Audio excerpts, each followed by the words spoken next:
استثنا باب 16۔ تو ابیب کے مہینے کو یاد رکھنا اور اس میں خداوند اپنے خدا کی فسح کرنا، کیونکہ خداوند تیرا خدا ابیب کے مہینے میں رات کے وقت تجھ کو مصر سے نکال لایا۔ اور جس جگہ کو خداوند اپنے نام کے مسکن کے لیے چنے، وہیں تو خداوند اپنے خدا کے لیے اپنے گائے بیل اور بھیڑ بکری میں سے فسح کی قربانی چڑھانا۔ تو اس کے ساتھ خمیری روٹی نہ کھانا، بلکہ 7 دن تک اس کے ساتھ بے خمیری روٹی جو دکھ کی روٹی ہے کھانا، کیونکہ تو ملک مصر سے ہڑبڑی میں نکلا تھا۔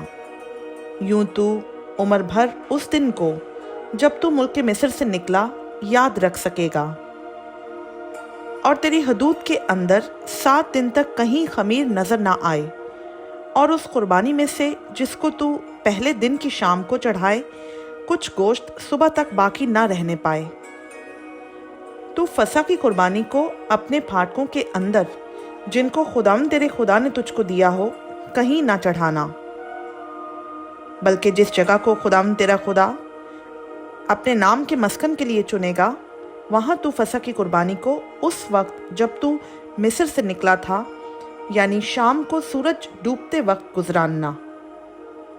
اور جس جگہ کو خداوند تیرا خدا چنے، وہیں اسے بھون کر کھانا، اور پھر صبح کو اپنے اپنے ڈیرے کو لوٹ جانا۔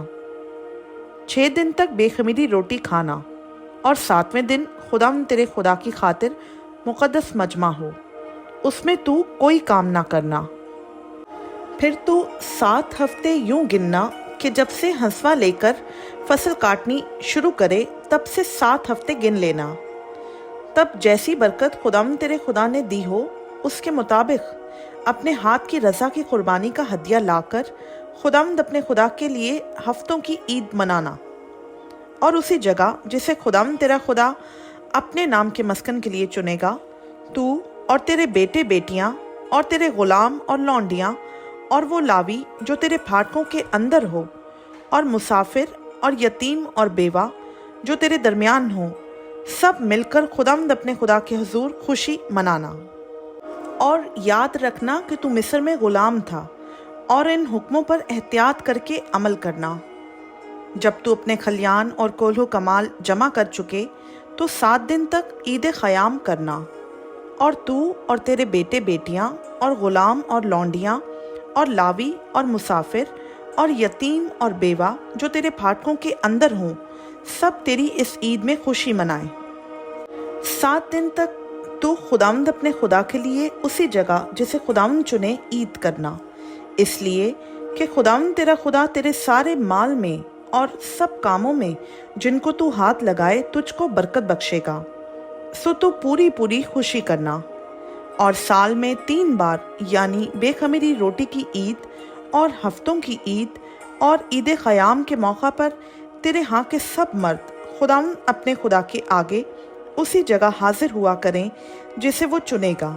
اور جب آئیں تو خداوند کے حضور خالی ہاتھ نہ آئیں، بلکہ ہر مرد جیسی برکت خداوند تیرے خدا نے تجھ کو بخشی ہو اپنی توفیق کے مطابق دے۔ تو اپنے قبیلوں کی سب بستیوں میں جن کو خداوند تیرا خدا تجھ کو دے قاضی اور حاکم مقرر کرنا، جو صداقت سے لوگوں کی عدالت کریں۔ تو انصاف کا خون نہ کرنا، تو نہ تو کسی کی رو رعایت کرنا اور نہ رشوت لینا، کیونکہ رشوت دانش مند کی آنکھوں کو اندھا کر دیتی ہے اور صادق کی باتوں کو پلٹ دیتی ہے۔ جو کچھ بالکل حق ہے تو اسی کی پیروی کرنا، تاکہ تو جیتا رہے اور اس ملک کا مالک بن جائے جو خداوند تیرا خدا تجھ کو دیتا ہے۔ جو مصباح تو خداوند اپنے خدا کے لیے بنائے، اس کے قریب کسی قسم کے درخت کی یسیرت نہ لگانا، اور نہ کوئی ستون اپنے لیے کھڑا کر لینا جس سے خداوند تیرے خدا کو نفرت ہے۔ خداوند کا پاک کلام کا پڑھا، سنا، سمجھا اور قبول کیا جانا ہم سبوں کے لیے باعث برکت ہو۔ آمین۔